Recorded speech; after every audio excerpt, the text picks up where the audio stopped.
এই দুর্মূল্যের বাজারে নারকেলের যে দাম, তাতে নারকেলের নাড়ু বানিয়ে খাওয়া মানুষ ভুলেই যাবে।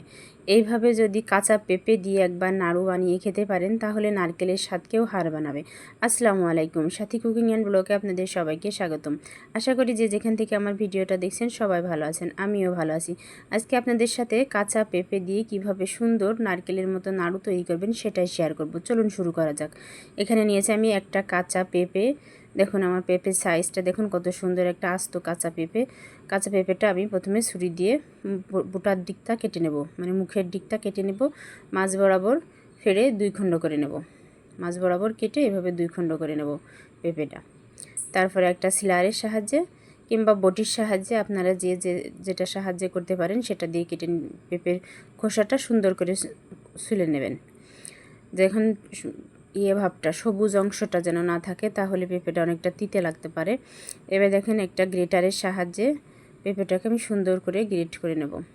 আগে পেঁপেটা ছোলার পরে সুন্দর করে ধুয়ে নিয়েছি। দেখুন কত সুন্দর চিকন চিকন হয়েছে। পুরো পেঁপেটা আমার গ্রেট করা হয়ে গেছে। দেখুন কত সুন্দর হয়েছে। এবার কড়াইতে বসিয়ে দেব একটু পানি। দেখুন কড়াইতে পানি বসিয়ে দিয়েছি। পানিটা যখন একটু গরম হয়ে উঠবে, তখন পেঁপেগুলো এর মধ্যে ঢেলে দেব। 5 থেকে 7 মিনিট জাস্ট একটু ভাপিয়ে নেব। পুরোপুরি সিদ্ধ করব না, 75% একটু পেঁপেটাকে সিদ্ধ করে নেব।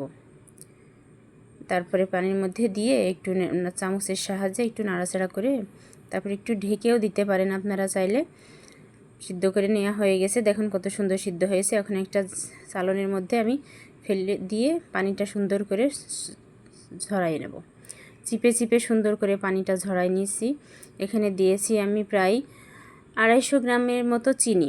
একটা পেঁপের জন্য 250 গ্রামের মতো চিনি দিয়েছি। আপনারা চাইলে আরও বেশি দিতে পারেন, বাড়িয়ে কমিয়ে নিতে পারেন, যে যেমন মিষ্টি খেতে পছন্দ করেন। আমি পুরো পানিটা হাত দিয়ে চিপে চিপে ফেলে দিয়েছি। পুরো পেঁপেটা ক্যারামেল করে নিয়েছি চিনির। দেখুন এবার ক্যারামেলটা কিন্তু বেশি কালো করা যাবে না, বেশি পোড়ানো যাবে না, তাহলে তিতা লাগতে পারে। ক্যারামেলের মধ্যে 2টা এলাচ দিয়ে এবার পুরো পেঁপেটা দিয়ে সুন্দর করে একটু নাড়াচাড়া করে নেব। 5 থেকে 7 মিনিটের মতো সুন্দর করে হালকা আঁচে পেঁপেটা ভেজে নেব। ক্যারামেলটা যখন দেখুন কত সুন্দর কালার হয়েছে, এর মধ্যে আমি কোনো ফুড কালার ব্যবহার করিনি। আপনারা চাইলে ফুড কালার দিতে পারেন। পুরো ক্যারামেলের কালারটাই আমার সুন্দর একটা হলুদ হলুদ কালার এসে গেছে, অরেঞ্জের মতো কালার হয়েছে। দেখেন কত সুন্দর। আমি কিন্তু কোনো ফুড কালার ব্যবহার করিনি। যখন দেখেন এটা বেশ সুন্দর নারকেলের মতো পাক নিয়ে এসেছে, কড়াইয়ের গা থেকে দেখুন কি সুন্দর দলা পাকিয়ে আসতেছে, তখন বুঝতে হবে যে এটা হয়ে গেছে। দেখুন আপনি আলাদা একটা উঠিয়ে দেখে নেবেন হাত দিয়ে পাকিয়ে সুন্দর হয়েছে কিনা, মানে আঠালো ভাব এসেছে কিনা। আমি এটা আলাদাভাবে উঠিয়ে দেখে নিয়েছিলাম, আঠালো ভাব এসেছে। এবার আমি প্লেটে নামিয়ে নেব।